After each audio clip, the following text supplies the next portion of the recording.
right, hello wine-drinking people. Time for more of what I've had to drink yesterday. And a lot of great stuff from Argentina in the store. You've heard me say this many times. The best value you can find in Bordeaux varietals from Argentina and Chile. And I spent a little time in Mendoza. But they also make wine in other parts of Argentina. Patagonia, a hotbed, and one of the top producers here, Humberto Canale. And this is one of the founding families of the Argentina wine industry. They're from Italy originally, like a lot of people. A 19th century civil engineer, developed irrigation in the south, and bought 200 hectares of land there. Now they own 500 to 700 hectares. A lot of fruit trees. It's one of the things they're famous for, another business they have. This is an extreme growing region. Although it's only 200 meters high, you have that southern latitude, which really is what makes it. You still have those cool nights, and you get that big diurnal difference. You don't have to have as high altitude as they have in Mendoza to get that effect. All right, well, this wine's got, we started out with a little Malbec. They're entry level at $14.50. These 2013 wine, really rich dark berry fruit here on the tongue.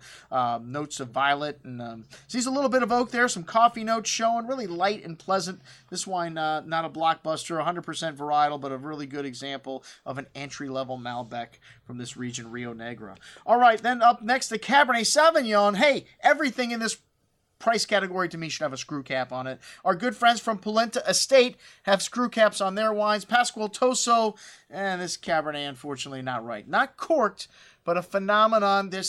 You can't explain with cork finished wines. And with inexpensive wines like this, I always tell people, put it in a screw cap. You won't have this problem. And the main problem is a lot of people that buy this wine and drink it don't realize there's anything wrong with it. They just think that that's what this wine is supposed to taste like. Lack, devoid of fruit, and like dried earth and leaves, and just not very pleasant. Anyways, that's my soapbox for the screw cap here for Humberto Canale Winery. All right, the Humberto Canale Pinot Noir Grand Reserva up next, and this wine had a really lovely bouquet, really light red berry fruit, sees a year in French oak, some dried flowers, bit of a barnyard kind of funk here as well.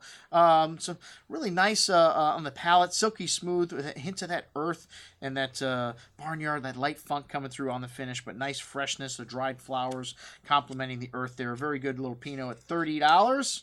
Maybe a little expensive, but very good. The Grand Reserva Malbec up next. You see French and American oak with this wine. It's got a nice spice to it, a little bigger, but still has some elegance. This wine's got almost like a sweet molasses kind of character to dark chocolate, dark cherry liqueur on the nose.